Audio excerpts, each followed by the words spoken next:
दोस्तों साथियों नमस्कार। द पाठशाला ऑनलाइन के कलम के कथाकुंज सेक्शन में आपका स्वागत है। आज फिर हम एक नई कहानी के साथ आपसे जुड़े हैं। आज की हमारी कहानी है मुंशी प्रेमचंद द्वारा रचित सती। यह एक ऐसी वीरांगना की कहानी है जिसकी माता की मृत्यु उनके जन्म के बाद ही हो जाती है और पिता भी बाल्यावस्था में उन्हें छोड़कर चले जाते हैं। यह वीरांगना अपने पति के जीवित रहते हुए सती होने के लिए विवश हुई। तो सुनते हैं कहानी सती। 2 शताब्दियों से अधिक बीत गए पर चिंता देवी का नाम चला आता है। बुंदेलखंड के एक बीहड़ स्थान में आज भी मंगलवार को सहस्त्रों स्त्री पुरुष चिंता देवी की पूजा करने आते हैं। उस दिन यह निर्जन स्थान सुहाने गीतों से गूंज उठता है। टीले और टोकरे रमणियों के रंग बिरंगे वस्त्रों से सुशोभित हो जाते हैं। देवी का मंदिर एक बहुत ऊंचे टीले पर बना हुआ है। उसके कलश पर लहराती हुई लाल पताका बहुत दूर से दिखाई देती है। मंदिर इतना छोटा है कि इसमें मुश्किल से एक साथ 2 आदमी समा सकते हैं। भीतर कोई प्रतिमा नहीं है, केवल एक छोटी सी वेदी बनी हुई है। नीचे से मंदिर तक पत्थर का जीना है। भीड़ भाड़ में धक्का खाकर कोई नीचे न गिर पड़े इसलिए जीने के दोनों तरफ दीवार बनी हुई है। यही चिंता देवी सती हुई थी, पर लोक रीति के अनुसार वह अपने मृत पति के साथ चिता पर नहीं बैठी थी। उनका पति हाथ जोड़े सामने खड़ा था, पर वह उसकी ओर आंखें उठाकर भी न देखती थी। वह पति के शरीर के साथ नहीं, उसकी आत्मा के साथ सती हुई। उस चिता पर पति का शरीर न था, उसकी मर्यादा भस्मीभूत हो रही थी। यमुना तट कालपी एक छोटा सा सागर है। चिंता उसी नगर के एक वीर बुंदेले की कन्या थी। उनकी माता उनकी बाल्यावस्था में ही परलोक सिधार चुकी थी। उसके पालन पोषण का भार पिता पर पड़ा। वह संग्राम का समय था, योद्धाओं को कमर खोलने की भी फुर्सत न मिलती थी। वे घोड़ों की पीठ पर ही भोजन करते और वहीं पर झपकियां ले लेते थे। चिंता का बाल्यकाल पिता के साथ समर भूमि में कटा। बाप उसे किसी खो या वृक्ष की आड़ में छिपाकर मैदान में चला जाता। चिंता निडर भाव से वहीं बैठी हुई मिट्टी के किले बनाती और बिगाड़ती। उसके घरौंदे किले होते थे, उसकी गुड़ियां ओढ़नी न ओढ़ती थी। वह सिपाहियों के गुड्डे बनाती और उन्हें रण क्षेत्र में खड़ा करती थी। कभी कभी उसका पिता संध्या समय भी न लौटता, पर चिंता को भय छू तक न गया था। निर्जन स्थान में भूखी प्यासी रात रात भर बैठी रह जाती। उसने नेवले और सियार की कहानियां कभी न सुनी थी, वीरों के आत्मोत्सर्ग की कहानियां, और वह भी योद्धाओं के मुंह से सुन सुनकर वह आदर्शवादिनी बन गई थी। एक बार 3 दिन तक चिंता को अपने पिता की खबर न मिली। वह एक पहाड़ की खो में बैठी मन ही मन एक ऐसा किला बना रही थी जिसे शत्रु किसी भांति जान न सके।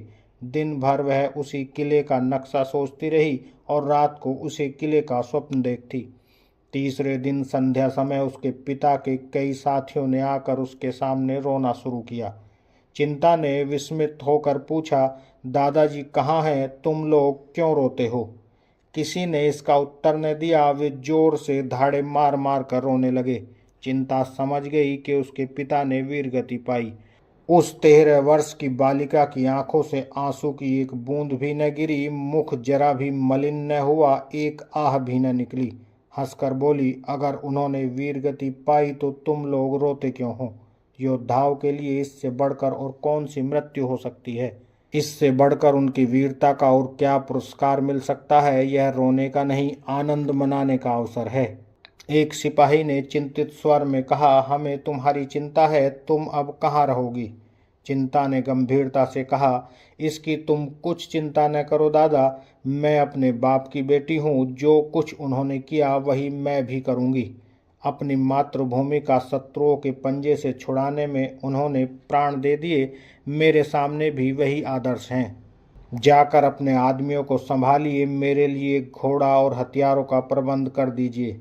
ईश्वर ने चाहा तो आप लोग मुझे किसी से पीछे न पाएंगे, लेकिन यदि मुझे पीछे हटते देखना तो तलवार के एक हाथ से इस जीवन का अंत कर देना। यही मेरी आपसे विनय है। जाइए, अब विलंब न कीजिए। सिपाहियों को चिंता के ये वीर वचन सुनकर कुछ भी आश्चर्य न हुआ। हाँ, उन्हें यह संदेह अवश्य हुआ कि क्या यह कोमल बालिका अपने संकल्प पर दृढ़ रह सकेगी। 5 वर्ष बीत गए। समस्त प्रांत में चिंता देवी की धाक बैठ गई। शत्रुओं के कदम उखड़ गए। वह विजय की सजीव मूर्ति थी। उसे तीरों और गोलियों के सामने निडर खड़े रहकर सिपाहियों को उत्तेजना मिलती रहती थी। उसके सामने वे कैसे कदम पीछे हटाते। जब कोमलांगी युवती आगे बढ़े तो कौन पुरुष कदम पीछे हटाएगा। सुंदरियों के सम्मुख योद्धाओं की वीरता अजय हो जाती है। रमणी के वचन बाण योद्धाओं के लिए आत्मसमर्पण के गुप्त संदेश हैं। उसकी एक ही चितवन कायरों में भी पुरुषत्व प्रवाहित कर सकती है। चिंता की छवि कीर्ति ने मनचले सूरमाओं को चारों ओर से खींच खींच कर उसकी सेना में सजा दिया। जान पर खेलने वाले भौरे चारों ओर से आकर इस फूल पर मंडराने लगे। इन्हीं योद्धाओं में रतन सिंह नाम का एक युवक राजपूत भी था। यूं तो चिंता के सैनिकों में सभी तलवार के धनी थे। बात पर जान देने वाले, उसके शरीर पर आग में कूदने वाले, उसकी आज्ञा पाकर एक बार आकाश के तारे तोड़ लाने वालों भी चल पड़े। किंतु रतन सिंह सबसे बड़ा हुआ था। चिंता हृदय में उससे प्रेम करती थी। रतन सिंह अन्य वीरों की भांति अक्खड़, मुंहफट या घमंडी न था और लोग अपनी अपनी कीर्ति को खूब बढ़ा बढ़ा कर बयान करते। आत्म प्रशंसा करते हुए उनकी जबान न रुकती थी। वे जो कुछ करते चिंता को दिखाने के लिए। उनका ध्येय अपना कर्तव्य न था, चिंता थी। रत्न सिंह जो कुछ करता शांत भाव से। अपनी प्रशंसा करना तो दूर रहा, वह चाहे कोई शेर ही क्यों न माराए उसकी चर्चा भी न करता। उसकी विनयशीलता और विनम्रता संकोच की सीमा से भी बढ़ गई थी। औरों के प्रेम में विलास था, पर रतन सिंह के प्रेम में त्याग और तप। और लोग मीठी नींद सोते थे, पर रतन सिंह तारे गिन गिन कर रात काटता और सब अपने दिल में समझते थे कि चिंता मेरी होगी। केवल रतन सिंह निराश था और इसलिए उसे किसी से न द्वेष था न राग। औरों को चिंता के सामने चहकते देखकर उसे उनकी वाक्पटुता पर आश्चर्य होता। प्रतिक्षण उसका निराशा अंधकार और भी घना हो जाता था। कभी कभी वह अपने बोधेपन पर झुंझला उठता। क्यों ईश्वर ने उसे उन गुणों से वंचित रखा जो रमणियों के चित्त को मोहित करते हैं। उसकी मनोव्यथा को कौन जानता है, पर वह मन में झुंझला कर रह जाता था। दिखावे की उसमें सामर्थ्य ही न थी। आधी रात से अधिक बीत चुकी थी। चिंता अपने खेमे में विश्राम कर रही थी। सैनिकगण भी कड़ी मंजिल मारने के बाद कुछ खा पी कर गाफिल पड़े हुए थे। आगे एक घना जंगल था। जंगल के उस पार शत्रुओं का एक दल डेरा डाले पड़ा था। चिंता उसके आने की खबर पाकर भागम भाग चली आ रही थी। उसने प्रातःकाल शत्रुओं पर धावा करने का निश्चय कर लिया था। उसे विश्वास था कि शत्रुओं को मेरे आने की खबर न होगी, किंतु यह उसका भ्रम था। उसी की सेना का एक आदमी शत्रुओं से मिला हुआ था। यहाँ की खबरें वहाँ नित्य पहुँच जाया करती थी।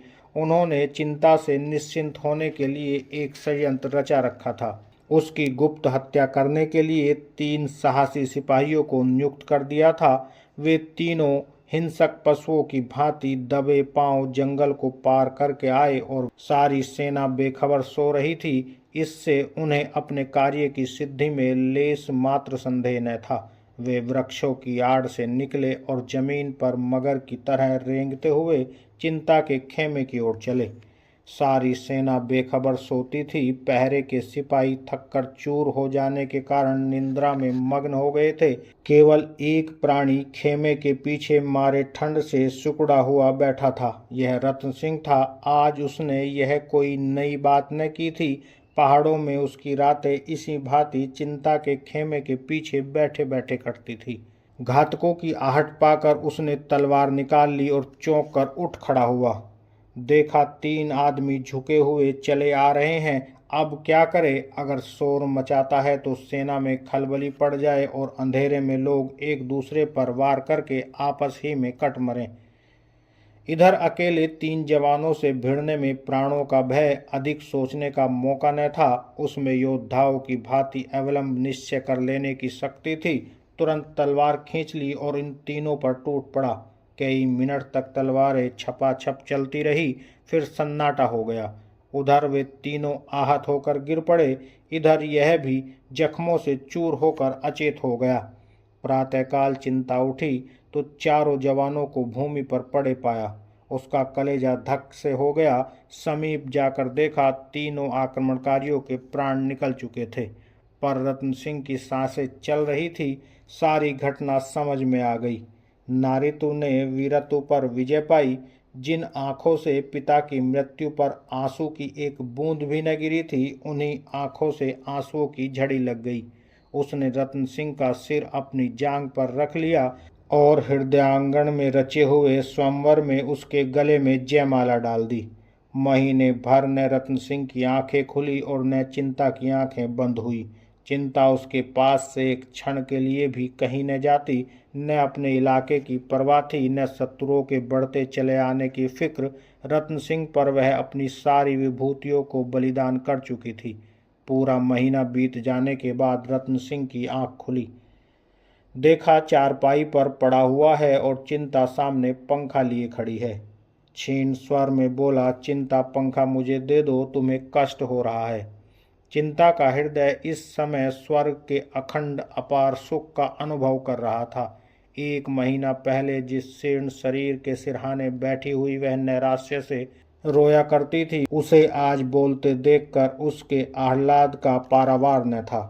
उसने स्नेह मधुर स्वर में कहा, प्राणनाथ, यदि यह कष्ट है तो सुख क्या है मैं नहीं जानती। प्राणनाथ, इस संबोधन में विलक्षण मंत्र की सी शक्ति थी। रत्न सिंह की आंखें चमक उठी, जीर्ण मुद्रा प्रदीप्त हो गई, नसों में एक नए जीवन का संचार हो उठा। और वह जीवन कितना स्फूर्तिमय था, उसमें कितना उत्साह, कितना माधुर्य, कितना उल्लास और कितना करुणा थी। रत्न सिंह के अंग अंग फड़कने लगे। उसे अपनी भुजाओं में अलौकिक पराक्रम का अनुभव होने लगा। ऐसे जान पड़ा मानो वह सारे संसार को सर कर सकता है, उड़कर आकाश पर पहुंच सकता है, पर्वतों को चीर सकता है। एक क्षण के लिए ऐसी तृप्ति हुई मानो उसकी सारी अभिलाषाएं पूरी हो गई हैं। मानो वह अब किसी से कुछ नहीं चाहता। शायद शिव को सामने खड़े देखकर भी वह मुंह फेर लेता। कोई वरदान न मांगता, किसी पदार्थ की इच्छा न थी। उसे गर्व हो रहा था मानो उससे अधिक सुखी, उससे अधिक भाग्यशाली पुरुष संसार में और कोई न होगा। चिंता अभी अपना वाक्य पूरा न कर पाई थी, उसी प्रसंग में बोली, हाँ, आपको मेरे कारण अलबत्ता दुस्सह यातना भोगनी पड़ी। रत्न सिंह ने उठने की चेष्टा की और कहा, बिना तप के सिद्धि नहीं मिलती। चिंता ने रत्न सिंह को कोमल हाथों से लिटाते हुए कहा, इस सिद्धि के लिए तुमने तपस्या नहीं की थी। झूठ क्यों बोलते हो? तुम केवल एक अबला की रक्षा कर रहे थे। यदि मेरी जगह कोई दूसरी स्त्री होती तो भी इतने ही प्राणपण से उसकी रक्षा करते। मुझे इसका विश्वास है। मैं तुमसे सत्य कहती हूँ, मैंने आजीवन ब्रह्मचारिणी रहने का प्रण कर लिया था, लेकिन तुम्हारे आत्मोत्सर्ग ने मेरे प्रण को तोड़ डाला। मेरा पालन योद्धा की गोद में हुआ है। मेरे हृदय उसी पुरुष सिंह के चरणों को अर्पण हो सकता है जो प्राणों की बाजी खेल सकता हो। रसिकों के हास विलास, गुंडों के रंग रूप और फेकैतों के दाव घात का मेरी दृष्टि में रत्ती भर भी मूल्य नहीं। उनकी नट विद्या को मैं केवल तमाशे की तरह देखती हूँ। तुम्हारे ही हृदय में मैंने सच्चा उत्सर्ग पाया और तुम्हारी दासी हो गई। आज से नहीं, बहुत दिनों से। प्रणय की पहली रात थी, चारों ओर सन्नाटा था। केवल दोनों प्रेमियों के हृदय में अभिलाषाएं लहरा रही थी। चारों ओर अनुरागमयी चांदनी छिटकी हुई थी और उसकी हास्यमयी छटा में वर और वधू प्रेमालाप कर रहे थे। सहसा खबर आई कि शत्रुओं की एक सेना किले की ओर बढ़ चली आती है। चिंता चौंक पड़ी। रत्न सिंह खड़ा हो गया और खूंटी से लटकी हुई तलवार उतार ली। चिंता ने उसकी ओर कातर स्नेह की दृष्टि से देखकर कहा, कुछ आदमियों को उधर भेज दो, तुम्हारे जाने की क्या जरूरत है? रत्न सिंह ने बंदूक कंधे पर रखते हुए कहा, मुझे भय है कि अब की वे लोग बड़ी संख्या में आ रहे हैं। चिंता, तो मैं भी चलूंगी? नहीं, मुझे आशा है वे लोग ठहर न सकेंगे। मैं एक ही धावे में कदम उखाड़ दूंगा। यह ईश्वर की इच्छा है कि हमारी प्रणय रात्रि विजय रात्रि हो। न जाने क्यों मन कातर हो रहा है, जाने देने को जी नहीं चाहता। रत्न सिंह ने इस सरल अनुरक्त आग्रह से विहल होकर चिंता को गले लगा लिया और बोले, मैं सवेरे तक लौट आऊंगा प्रिय। चिंता पति के गले में हाथ डालकर आंखों में आंसू भरे हुए बोली, मुझे भय है तुम बहुत दिनों में लौटोगे, मेरा मन तुम्हारे साथ रहेगा, जाओ पर रोज खबर भेजते रहना। तुम्हारे पैरों पड़ती हूँ, अवसर का विचार करके धावा करना। तुम्हारी आदत है कि शत्रु को देखते ही आकुल हो जाते हो और जान पर खेलकर टूट पड़ते हो। तुमसे मेरा यही अनुरोध है कि अवसर देखकर काम करना। जाओ, जिस तरह पीठ दिखाते हो उसी तरह मुंह भी दिखाओ। चिंता का हृदय कातर हो रहा था। वहां पहले केवल विजय लालसा का आधिपत्य था, अब भोग लालसा की प्रधानता थी। वही वीर बाला जो सिंहनी की तरह गरज कर शत्रुओं के कलेजे कपा देती थी, आज इतनी दुर्बल हो रही थी कि जब रत्न सिंह घोड़े पर सवार हुआ तो आप उसकी कुशल कामना से मन ही मन देवी को मनोतिया कर रही थी। जब तक वह वृक्ष की ओट में छिप न गया, वह खड़ी उसे देखती रही। फिर किले के सबसे ऊंचे बुर्ज पर चढ़ गई और घंटों उसी तरफ ताकती रही। वहां शून्य था। पहाड़ियों ने कभी रत्न सिंह को अपनी ओट में छिपा लिया था, पर चिंता को ऐसा जान पड़ता था कि वह सामने चले आ रहे हैं। जब उषा की लोहित छवि वृक्षों की आड़ से झांकने लगी तो उसकी मोह विस्मृति टूट गई। मालूम हुआ चारों तरफ शून्य है। वह रोती हुई बुर्ज से उतरी और सैया में मुंह ढांप कर रोने लगी। रत्न सिंह के साथ मुश्किल से 100 आदमी थे, किंतु सभी मंजे हुए, अवसर और संख्या को तुच्छ समझने वाले, अपनी जान के दुश्मन, वीरोल्लास से भरे हुए एक वीर रसपूर्ण पद गाते हुए, बाकी तेरी पाग सिपाही इसकी रखना लाज, तेग तबर कुछ काम न आवे, बख्तर ढाल व्यर्थ हो जावे, रखियो मन में लाग, सिपाही बाकी तेरी पाग इसकी रखना लाज। पहाड़ियां इन वीर स्वरों से गूंज रही थी, घोड़ों की टाप ताल दे रही थी। यहाँ तक कि रात बीत गई, सूर्य ने अपनी लाल आंखें खोल दी। वही रक्तमय प्रकाश में शत्रुओं की सेना एक पहाड़ी पर पड़ाव डाले हुए नजर आई। रत्न सिंह सिर झुकाए, वियोग व्यथित हृदय को दबाए, मंद गति से पीछे पीछे चला जाता था। कदम आगे बढ़ाता था पर मन पीछे हटता था। आज जीवन में पहली बार दुश्चिंताओं ने उसे आशंकित कर रखा था। कौन जानता है लड़ाई का अंत क्या होगा। जिस स्वर्ग सुख को छोड़कर वह आया था, उसकी स्मृतियां रह रह कर उसके हृदय को मसोस रही थी। चिंता की सजल आंखें याद आती थी और जी चाहता घोड़े की रास पीछे मोड़ दें। प्रतिक्षण रणोत्साह क्षीण होता जाता था। सहसा एक सरदार ने समीप आकर कहा, भैया वह देखो, ऊंची पहाड़ी पर शत्रु डेरा डाले पड़ा है। तुम्हारी अब क्या राय है? हमारी तो यह इच्छा है कि तुरंत उन पर धावा कर दें। गाफिल पड़े हुए हैं, भाग खड़े होंगे, देर करने से वे भी संभल जाएंगे और तब मामला नाजुक हो जाएगा। 1000 से कम न होंगे। रत्न सिंह ने चिंतित नेत्रों से शत्रु दल की ओर देखकर कहा, हाँ मालूम तो होता है सिपाही, तो धावा कर दिया जाए न। रत्न सिंह, जैसे तुम्हारी इच्छा, संख्या अधिक है यह सोच लो। सिपाही, इसकी परवाह नहीं, हम इससे बड़ी सेना को परास्त कर चुके हैं। रत्न सिंह, यह सच है पर आग में कूदना ठीक नहीं। सिपाही, भैया तुम कहते क्या हो? सिपाही का तो जीवन ही आग में कूदने के लिए है। तुम्हारे हुक्म की देर है, फिर हमारा जीवट देखना। रत्न सिंह, अभी हम लोग बहुत थके हुए हैं, जरा विश्राम कर लेना अच्छा। सिपाही, नहीं भैया, उन सबों को हमारी आहट मिल गई तो गजब हो जाएगा। रत्न सिंह, तो फिर धावा ही कर दो। एक क्षण में योद्धाओं ने घोड़ों की बांगें उठा दी और अस्त्र संभालते हुए शत्रु सेना पर लपके। किंतु पहाड़ी पर पहुंचते ही इन लोगों ने उनके विषय में जो अनुमान किया था वह मिथ्या था। वह सजग ही न थे, स्वयं किले पर धावा करने की तैयारियां भी कर रहे थे। इन लोगों ने जब उन्हें सामने आते देखा तो समझ गए कि भूल हुई, लेकिन अब सामना करने के सिवा चारा ही क्या था। फिर भी वे निराश न थे। रत्न सिंह जैसे कुशल योद्धा के साथ इन्हें कोई शंका न थी। वह इससे भी कठिन अवसरों पर अपने रण कौशल से विजय लाभ कर चुका था। क्या आज वह अपना जौहर न दिखाएगा? सारी आंखें रत्न सिंह को खोज रही थी, पर उसका वहां कहीं पता न था। कहाँ चला गया यह कोई न जानता था। पर वह कहीं नहीं जा सकता। अपने साथियों को इस कठिन अवस्था में छोड़कर वह कहीं नहीं जा सकता। संभव नहीं। अवश्य ही वह यही है और हारी हुई बाजी को जिताने की कोई युक्ति सोच रहा है। एक क्षण में शत्रु इनके सामने आ पहुंचे। इतनी बहुसंख्यक सेना के सामने ये मुट्ठी भर आदमी क्या कर सकते थे। चारों ओर से रत्न सिंह की पुकार होने लगी, भैया तुम कहाँ हो, हमें क्या हुक्म देते हो। देखते हो वे लोग सामने आ पहुंचे हैं, पर तुम अभी तक मौन खड़े हो। सामने आकर हमें मार्ग दिखाओ, हमारा उत्साह बढ़ाओ। पर अब भी रत्न सिंह ने दिखाई दिया। यहाँ तक कि शत्रु दल सिर पर आ पहुंचा और दोनों दलों में तलवारें चलने लगी। बुंदेलों ने अपने प्राण हथेली पर लेकर लड़ना शुरू किया, पर एक को एक बहुत होता है, 1 और 10 का मुकाबला ही क्या। यह लड़ाई न थी, प्राणों का जुआ था। बुंदेले खूब लड़े, पर क्या मजाल की कदम पीछे हटे।